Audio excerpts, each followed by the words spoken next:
ओम कृष्णाय वासुदेवाय नमो नमः। अध्याय 8 निष्कर्ष। इस अध्याय में 5 प्रमुख बिंदुओं पर विचार किया गया, जिनमें सर्वप्रथम अध्याय 7 के अंत में योगेश्वर श्री कृष्ण द्वारा बीजारोपित प्रश्नों को स्पष्ट समझाने की जिज्ञासा में इस अध्याय के आरंभ में अर्जुन ने 7 प्रश्न किए।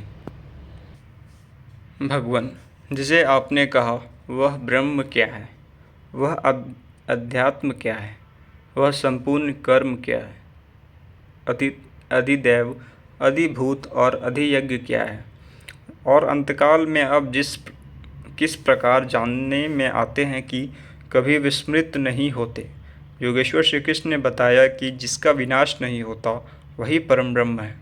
स्वयं की उपलब्धि वाला परम भाव ही अध्यात्म है, जिससे जीव माया के अधिपत्य से निकलकर आत्मा के अधिपत्य में हो जाता है, वही अध्यात्म है।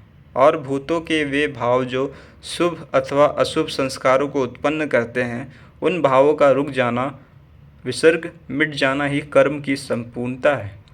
इसके आगे कर्म की आवश्यकता नहीं रह जाती। अतः कर्म कोई ऐसी वस्तु है जो संस्कारों के उद्गम को ही मिटा देता है। इसी प्रकार क्षर भाव अधिभूत है, अर्थात नष्ट होने वाले ही भूतों को उत्पन्न करने में माध्यम है। वे ही भूतों के अधिष्ठाता हैं। परम पुरुष ही अधिदैव हैं, उनमें दैवी संपद विलीन होती है। इस शरीर में अधियज्ञ मैं ही हूँ, अर्थात जिनमें यज्ञ विलय होते हैं वह मैं हूँ। यज्ञ का अधिष्ठाता हूँ, वह मेरे स्वरूप को ही प्राप्त होता है, अर्थात श्री कृष्ण एक योगी थे। अधियज्ञ कोई ऐसा पुरुष है जो इस शरीर में रहता है, बाहर नहीं। अंतिम प्रश्न की अंत समय में आप किस प्रकार जानने में आते हैं। उन्होंने बताया कि जो मेरा निरंतर स्मरण करते हैं, मेरे सिवाय किसी दूसरे विषय वस्तु का चिंतन नहीं आने देते और ऐसा करते हुए शरीर का संबंध त्याग देते हैं, वे मेरे साक्षात स्वरूप को प्राप्त होते हैं, जिसे अंत में भी वही प्राप्त रहता है। शरीर की मृत्यु के साथ यह उपलब्धि होती हो ऐसी बात नहीं। मरने पर ही मिलता तो श्री कृष्ण पूर्ण न होते। अनेक जन्मों में चलकर पाने वाला ज्ञानी उनका स्वरूप न होता। मन का सर्वथा निरोध और निरुद्ध मन का भी विलय ही अंतकाल है, जहाँ फिर शरीरों की उत्पत्ति का माध्यम शांत हो जाता है। उस समय वह परम भाव में प्रवेश पा जाता है, उसका पूर्ण जन्म नहीं होता। इस प्राप्ति के लिए उन्होंने स्मरण का विधान बताया। अर्जुन, निरंतर मेरा स्मरण कर और युद्ध कर, दोनों एक साथ कैसे होंगे। कदाचित ऐसा हो कि जय गोपाल, हे कृष्ण कहते रहें, लाठी भी चलाते रहें। स्मरण का स्वरूप स्पष्ट किया कि योग धारणा में स्थिर रहते हुए मेरे सिवाय अन्य किसी भी वस्तु का स्मरण न करते हुए निरंतर स्मरण कर। जब स्मरण इतना सूक्ष्म है तो युद्ध कौन करेगा। मान लीजिए यह पुस्तक भगवान है, तो इसके अगल बगल की वस्तुएं, सामने बैठे हुए लोग या अन्य देखी सुनी कोई वस्तु संकल्प में भी ना आए, दिखाई ना पड़े। यदि दिखाई पड़ती है तो स्मरण नहीं है। ऐसे स्मरण में युद्ध कैसा। वस्तुतः जब आप इस प्रकार निरंतर स्मरण में प्रवृत्त होंगे तो उसी क्षण युद्ध का सही स्वरूप खड़ा होता है। उस समय मायिक प्रवृत्तियाँ बाधा के रूप में प्रत्यक्ष ही हैं। काम, क्रोध, राग, द्वेष दुर्जय शत्रु हैं। ये शत्रु स्मरण करने नहीं देंगे।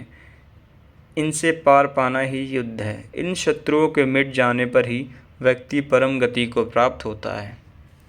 इस परम गति को पाने के लिए अर्जुन, तू जप तो ओम का और ध्यान मेरा कर, अर्थात श्री कृष्ण एक योगी थे। नाम और जप आराधना की कुंजी है। योगेश्वर श्री कृष्ण ने इस प्रश्न को भी लिया कि पूर्ण जन्म क्या है, उसमें कौन कौन आते हैं। उन्होंने बताया कि ब्रह्मा से लेकर यावन मात्र जगत पूर्णावृत्ति है और इस सब के समाप्त होने पर भी मेरा परम अव्यक्त भाव तथा उसमें स्थित समाप्त नहीं होती।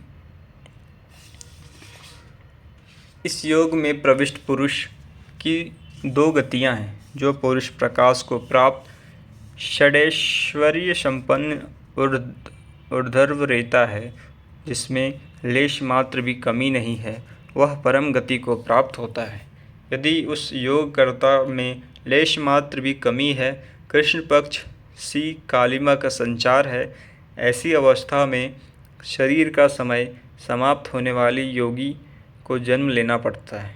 वह सामान्य जीव की तरह जन्म मरण के चक्कर में नहीं फंसता, बल्कि जन्म लेकर उससे आगे की श्रेष्ठ साधना को पूरा करता है।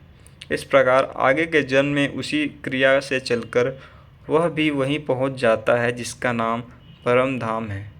पहले भी श्री कृष्ण कह आए हैं कि इसका थोड़ा भी साधन जन्म मरण के महान भय से उद्धार करा के ही छोड़ता है। दोनों रास्ते शाश्वत हैं, अमिट हैं। इस बात को समझकर कोई भी पुरुष योग में चलायमान नहीं होता। अर्जुन, तू योगी बन। योगी वेद, तप, यज्ञ और दान के भी पुण्य फलों का उल्लंघन कर जाता है, परम गति को प्राप्त होता है। इस अध्याय में स्थान स्थान पर परम गति का चित्रण किया गया है, जिसे अव्यक्त, अक्षय और अक्षर कहकर संबोधित किया गया है, जिसका कभी क्षय अथवा विनाश नहीं होता। अतः ओम तत्सदिति श्रीमद्भगवद्गीतासूपनिषत्सु ब्रह्मविद्यायां योगशास्त्रे श्रीकृष्णार्जुन संवादे अक्षर ब्रह्मयोगो नामाष्टोऽध्याय। इस प्रकार श्रीमद्भगवद्गीता रूपी उपनिषद एवं ब्रह्म विद्या तथा योग शास्त्र विषयक श्री कृष्ण और अर्जुन के संवाद में अक्षर ब्रह्म योग नामक 8वां अध्याय पूर्ण होता है। इति श्रीमद्परमहंस परमानन्दस्य स्वामी अड्गानन्दकृते श्रीमद्भगवद्गीताया यथार्थगीता भाष्ये अक्षर ब्रह्म योगो नामाष्टोऽध्याय। इस प्रकार श्रीमद् परमहंस परमानंद जी के शिष्य स्वामी अड्गानन्दकृत श्रीमद् भगवद गीता के भाष्य यथार्थ गीता में अक्षर ब्रह्म योग नामक 8वां अध्याय पूर्ण होता है। हरि ओम तत्सत।